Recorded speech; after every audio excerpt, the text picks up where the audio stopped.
les préoccupations de quelqu'un qui est croyant et de quelqu'un qui aspire à croire. Je crois qu'il n'y a pas d'incroyant, il y a des aspirants à la foi. Eh bien, l'ornement de Saint-Pierre est au fond l'encouragement le plus grand qui puisse être fait à tous.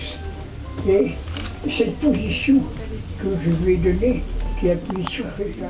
Ce que tout le monde a dit avant, c'est-à-dire cet apprentissage du portrait nous a ouvert finalement à voir des formes et des couleurs et à faire n'importe quelle expression artistique. Et c'est vrai que c'est une des clés du vocabulaire, c'est d'apprendre à reconnaître des formes. Que ce soit un portrait, que ce soit des pommes ou des bouteilles, bon finalement c'est la même chose. À part, effectivement, comme disait Christophe, le risque va être un peu plus compliqué parce qu'il y a une personne qui est en jeu dans le portrait, et c'est ça que le jeune nous a appris quand même aussi, c'est qu'il y a une trilogie entre le peintre, le modèle et le tableau qui est en train de naître. Il faut à la fois avoir le respect de ce qu'on fait, le respect du modèle, on engage un peu le temps du modèle, ce qui n'est pas complètement insignifiant, parce que quelqu'un qui donne son image et qui se prête à poser, le fait pas. Souvent on qualifie des gens, on dit mais quel orgueil de se faire peindre. C'est à mon avis tout le contraire. Finalement la personne qui accepte de se faire peindre, elle accepte aussi une certaine forme d'humilité, c'est-à-dire qu'elle accepte de se faire regarder telle que les gens...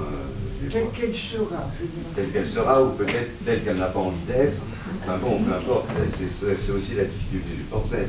Parfois on a des commandes de portrait, ça aussi il faut peut-être insister sur ce qu'on a appris ici à l'école des temps, finalement, ça nous fait gagner notre vie maintenant. Non, mais je veux dire par là que c'est extrêmement important. Il y a un côté aussi artisanal que tu nous as appris.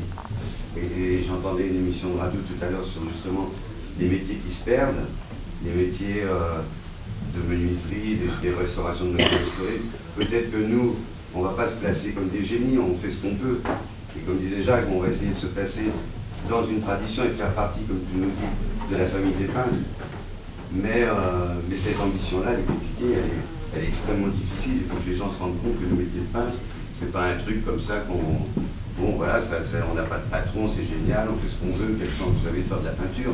Mais si les gens savaient quelle complication c'est, vu l'ambition qu'on a de devenir des vrais peintres, c'est pas si facile que ça. À part l'histoire du portrait, il y a eu aussi tout ce qui s'est passé à l'atelier, qui n'était pas que le dimanche, mais pendant la semaine, où Philippe Lejeune travaillait devant nous, ce qui était quand même c'est pour ça c'est finalement inclassifiable l'école des temps, parce que c'est pas le maître qui arrive et qui vous donne un enseignement, c'était un enseignement beaucoup plus général, beaucoup plus, pas seulement la peinture, il y avait toutes les expressions philosophiques, il y avait plein de choses, on parlait beaucoup, on recevait beaucoup.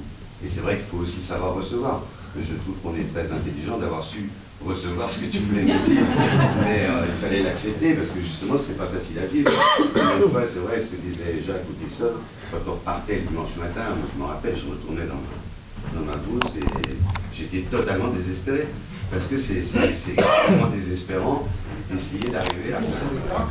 30 ans plus tard, on serait ici à regarder ensemble des tableaux qu'on a fait en ayant une grande ambition, c'est sûr, parce que vous nous avez donné quelque chose de précis et de précieux, c'est d'avoir une ambition.